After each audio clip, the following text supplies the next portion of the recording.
Hello दोस्तों, मैं Dawood sir. मैं आप लोगों के लिए इतिहास का सेकेंड वीडियो लाया हूं। जो पहले मैंने कल एक वीडियो आप अपलोड किया हुआ था जिसमें इतिहास के 2 प्रश्न अपलोड किए गए थे, लेकिन आज उसके बाद 3 और 4 नंबर क्वेश्चन है। जो पहला 3 नंबर क्वेश्चन चंद्रगुप्त मौर्य की जीवनी तथा उसकी उपलब्धियों का वर्णन करे, इसके बारे में। ये भी बहुत इंपॉर्टेंट प्रश्न है। ये लघु उत्तरीय में इससे भी पूछ सकता है और दीर्घ उत्तरीय में भी, लेकिन ज़्यादा चांस है इसको दीर्घ उत्तरीय 5 नंबर में पूछने का। 4th नंबर क्वेश्चन है मगध साम्राज्य का उत्थान के कारणों का वर्णन करें। इसमें 2 प्रश्न हैं जो दोनों दीर्घोत्तरीय है, लेकिन उस वीडियो से शुरू करने से पहले हम एक सुविचार आपके सामने लाए हैं। जिंदगी में टेंशन ही टेंशन है, फिर भी इन लबों पर मुस्कुराना है, क्योंकि जीना जब हर हाल में है तो मुस्कुराने में जीने से क्या नुकसान है। चलिए हम अपने इस वीडियो को शुरू करते हैं और हम 3rd number question Chandragupta Maurya की जीवनी तथा उसकी उपलब्धियों के बारे में चर्चा करते हैं। सबसे पहली बात कि चंद्रगुप्त मौर्य कौन थे। चंद्रगुप्त मौर्य ने कितने से कितने सालों तक शासन किया। चंद्रगुप्त मौर्य के पिता का नाम क्या था। चंद्रगुप्त मौर्य किस वंश से बिलोंग करते थे। ये सारी चीज इसमें आपको जानने को मिलेंगे। तो पहली बात कि चंद्रगुप्त मौर्य किस वंश से थे। चंद्रगुप्त मौर्य वंश के संस्थापक थे।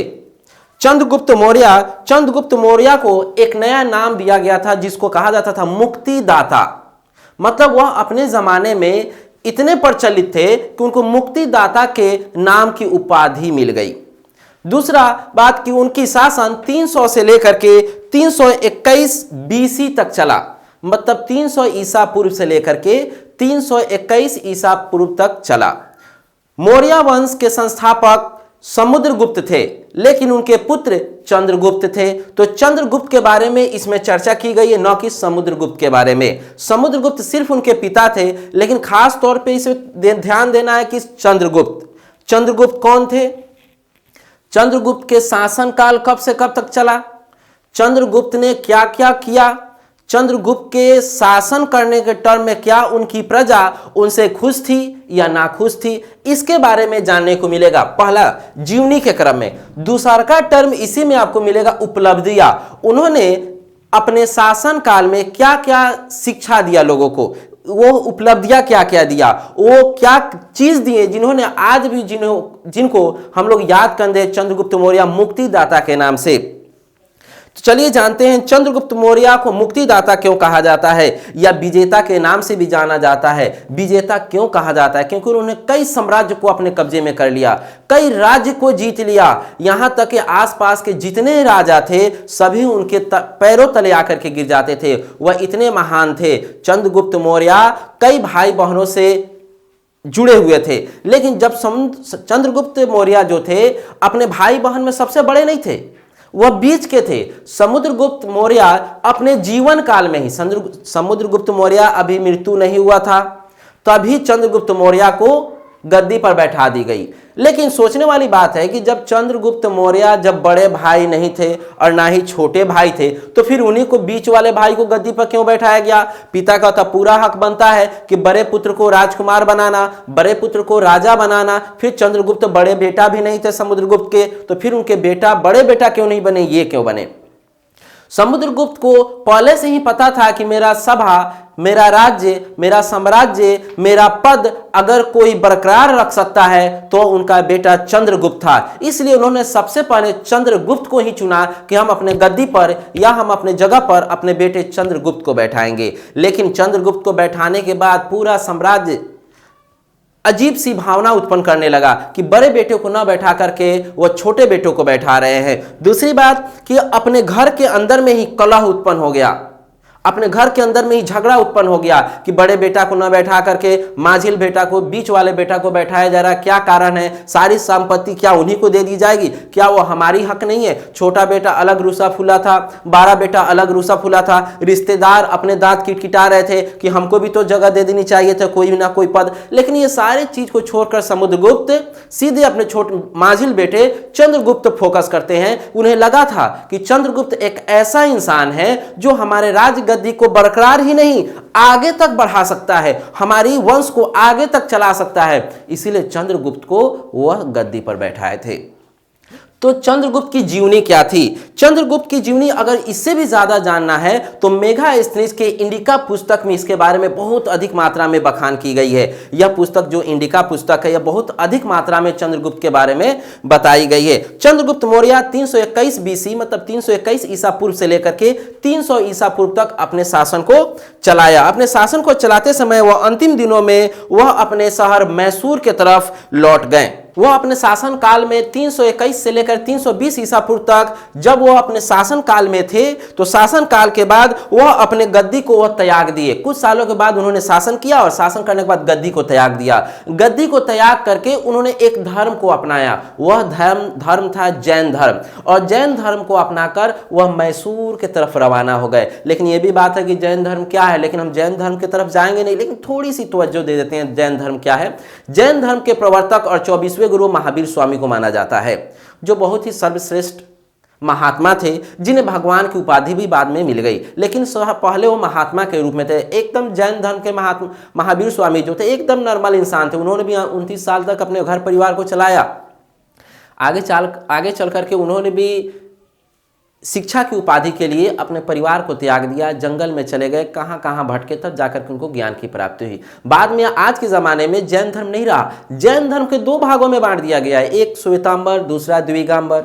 अब जैन धर्म का प्रचलन कम और जैन धर्म के बटे हुए भागों पर लोग ज़्यादा ध्यान देते हैं। एक जैन धर्म जैन धर्म द्विगांबर है, एक श्वेतांबर। चलिए अब वहां से हम घूमते हैं, हमको जैन धर्म की तरफ नहीं जाना। हाँ, लेकिन चंद्रगुप्त मौर्य ने किस धर्म को अपनाया? तो जैन धर्म को अपनाया, और जैन धर्म के अपनाकर वह कहां चले गए? तो मैसूर चले गए।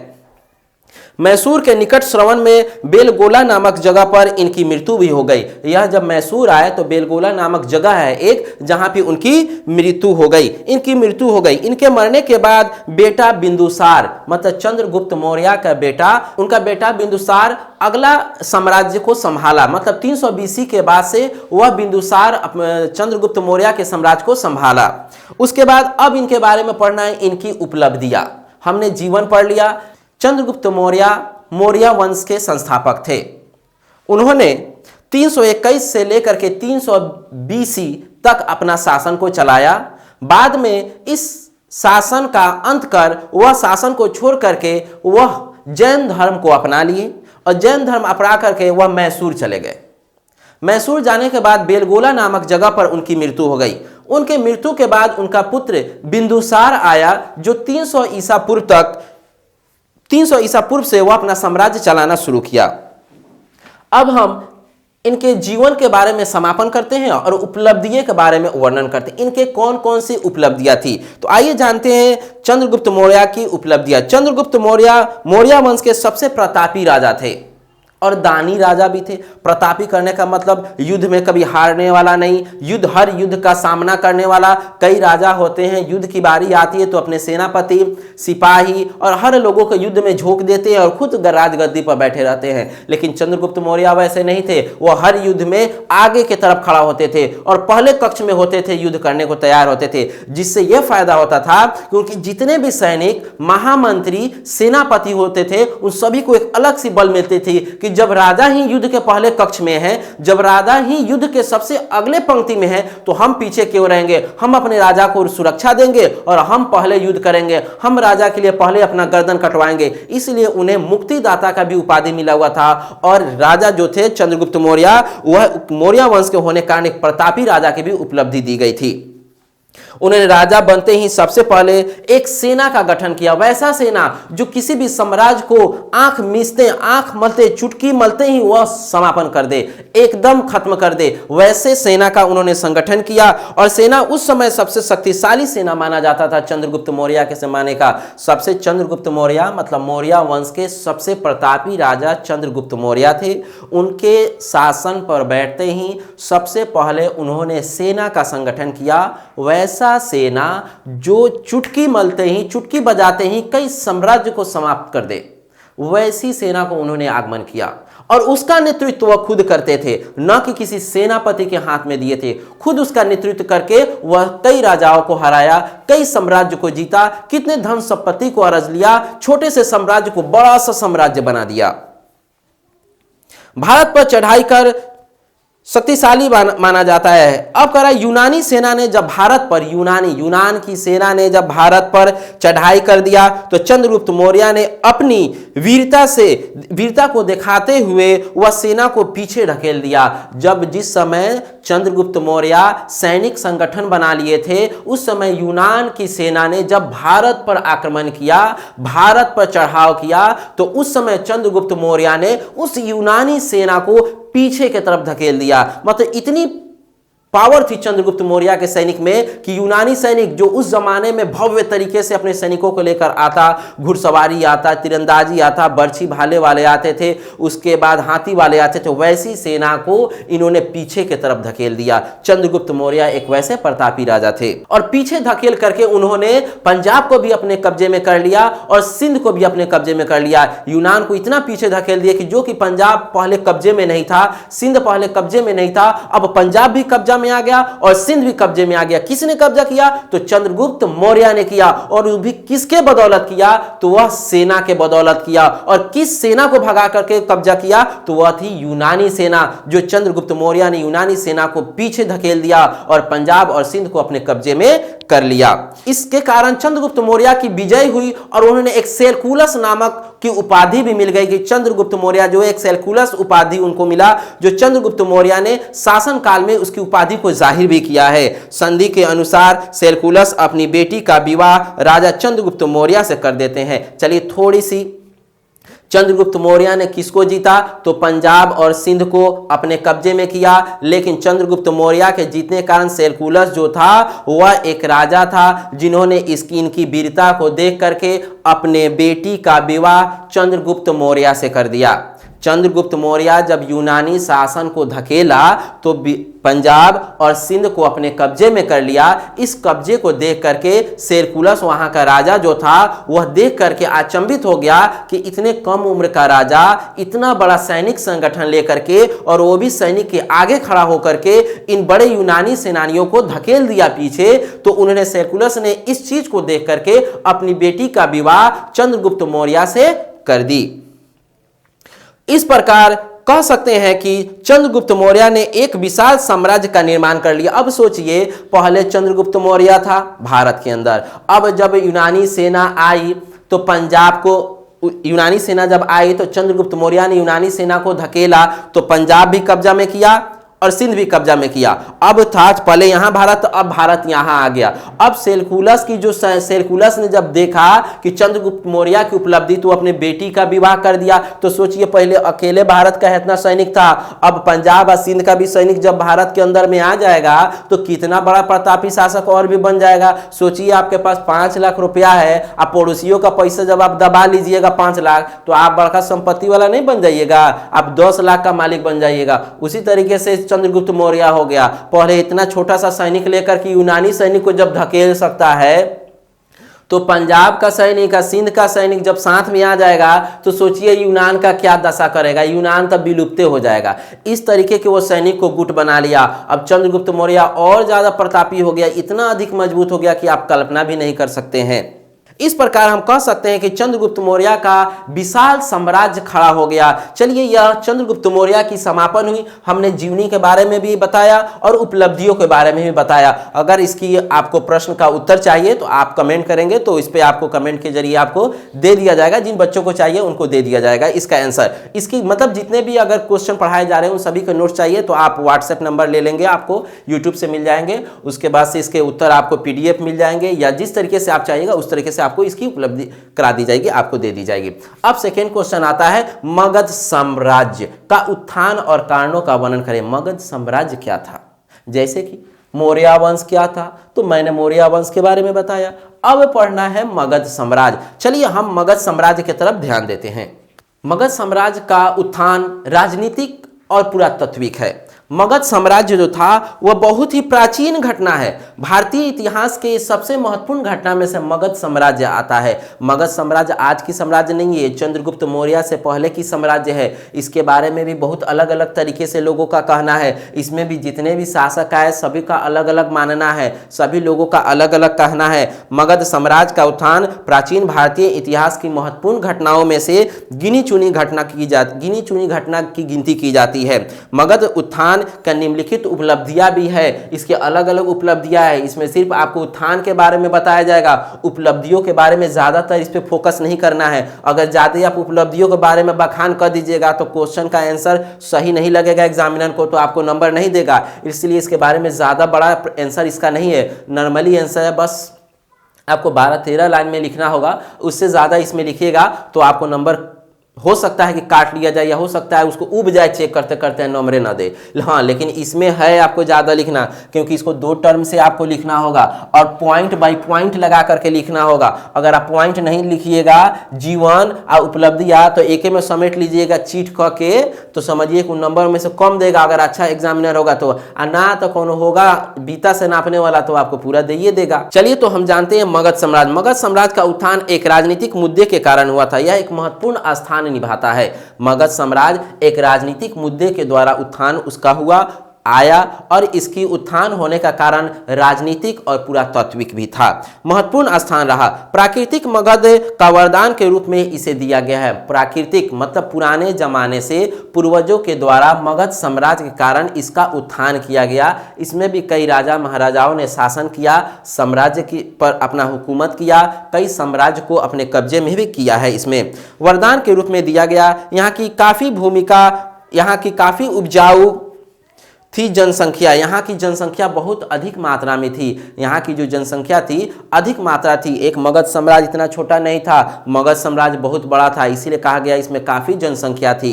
यहाँ की जनसंख्या बहुत अधिक थी और यहाँ व्यापार के मामले भी बहुत अधिक थे। यहाँ पे जंगल की भारी मात्रा थी। यह गंगा नदी के किनारे से होकर के यह साम्राज्य चलता था, जिसे गंगा तटीय मैदान भी इस इलाके को कहा जाता था। यहाँ पे अच्छे अच्छे कीमती लकड़ियां मिलती थी जिससे लोग व्यापार करते थे। तो मगध साम्राज्य क्या था? मगध साम्राज्य की उत्थान कैसे हुई? तो राजनीतिक तत्वों के कारण इसके उत्थान हुई। इस राजनीतिक कारण से साम्राज्य में अधिक जनसंख्या था, आबादी वाला साम्राज्य था। दूसरी बात, यहाँ पे जल जंगल सभी अधिक मात्रा में थे, जंगली जानवर भी थे। जंगल अधिक होने के कारण इनके जड़ी बूटी वाली लकड़ी या लकड़ियों को काट करके दूसरे राज्य में साम्राज्यों से बेचा जाता था, जिससे आमदनी का स्रोत होता था। इस साम्राज्य के बगल से नदी घाटी गुजरी हुई थी जो गंगा नदी थी, इसलिए हम इसे कह सकते हैं थोड़ा देर के लिए कि नदी घाटी परियोजना। मगध की राजधानी पाटलिपुत्रा थी जो गंगा नदी के किनारे है। वही पाटलिपुत्रा जिसको हम लोग गंगा के बगल में जो बसता है गंगा पटना कहते हैं, जो पहले उसे पाटलिपुत्रा के नाम से जाना जाता था। तो मगध साम्राज्य का राजधानी पाटलिपुत्रा, हम कह सकते हैं कि मगध राजधानी के पाटलिपुत्रा में गंगा सेना यह दुश्मनों का आक्रमण की सुरक्षित था। कह सकते हैं कि गंगा नदी क्या था कि इधर पाटलिपुत्रा था इधर मगध साम्राज्य था। यह एक बॉर्डर था जो इस साम्राज्य को इससे इस साम्राज्य को इससे बचने का एक उपाय था कि जब हेमे से हेमे आएगा तो उसको नदी पार करना ही पड़ेगा, तो ये पहले ही सावधान हो जाएगा। इसको इधर आना है तो उसको भी नदी पार करना ही पड़ेगा, तो मगध साम्राज्य सावधान हो जाएगा। तो कह सकते हैं वो बॉर्डर इलाका।